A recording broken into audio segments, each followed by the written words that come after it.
Máy cắt 355 đã đặt cho anh An ở thành phố Bắc Giang, phiên bản xe lắp tự động.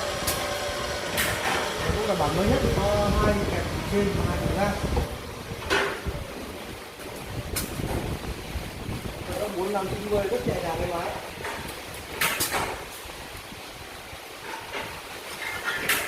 Có máy nữa được có một tấm nhôm cho nó đỏ này.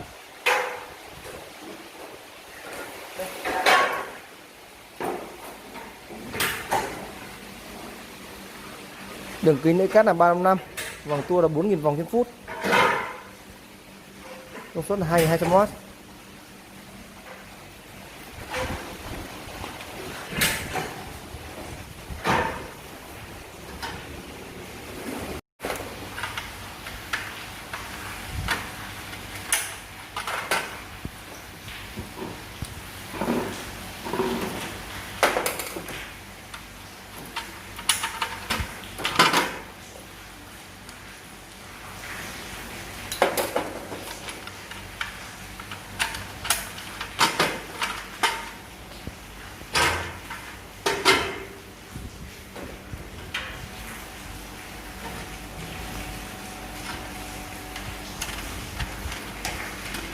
Ở trong này là em có nắp 1-2 máy quay đấy, mình chắc không nhớ, mình nhớ rõ là lần đấy là cũng đến với xi sẽ phải vào, nhưng mà lâu rồi, bây giờ nhớ thì không nhớ được nhà nào, nhưng có ở đây còn nữa, chắc phải được 2-3 nhà đấy.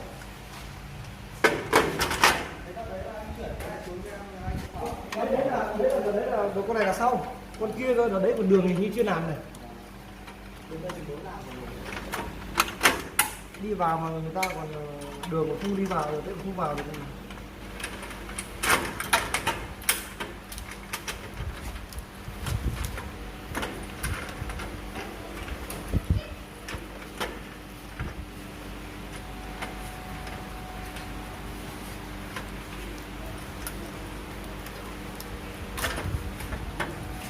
Cái đấy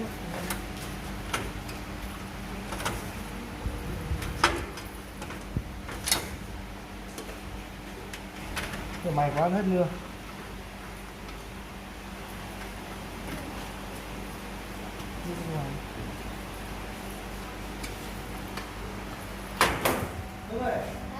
Cái giờ hơn 1 năm là anh cũng lắp một máy phơi đố của bên Minh Đức.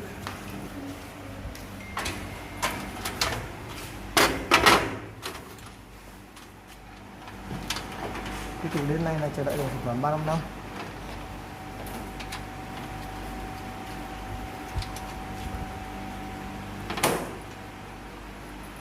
À.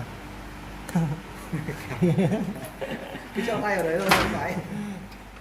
Nó ke tăng cứng thì mình không cho tay, mình không để ý, nhưng mà cái này hay ke mình hay cho tay vào đấy lắm.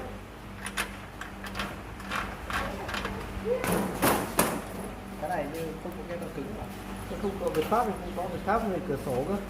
Cửa sổ của gì nhỉ? Ốt đo thì có. Hồi xưa làm cửa to về sau em phải lấy hàng ốt đo, nó có cái tăng cứng. Không có cái đấy, thỉnh thoảng lên quay sát từng góc một, từng góc một, chuyển chậm thôi, xong là bật kia đi từng góc một, đi tròn đấy, sắt cho anh em tham khảo.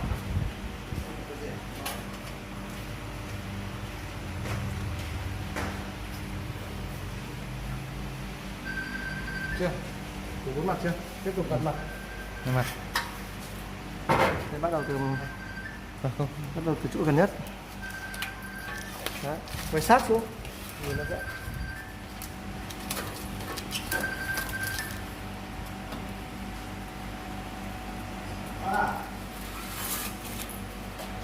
Alo. Nước chảy vào đầu à? Mưa to đấy, chắc mưa to đấy. Đây trong nhà đây còn đấy này, đứng ở trời còn mưa này. Tiếp tục. Cái này nó dính cái keo này rồi này.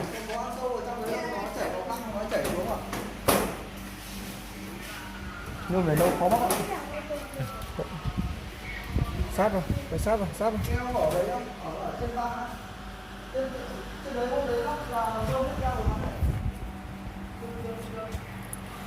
Máy cắt 355, lắp đặt cho xưởng của anh An ở thành phố Bắc Giang gần Bixi. Anh em gần đây có thể qua tham khảo trực tiếp và test máy.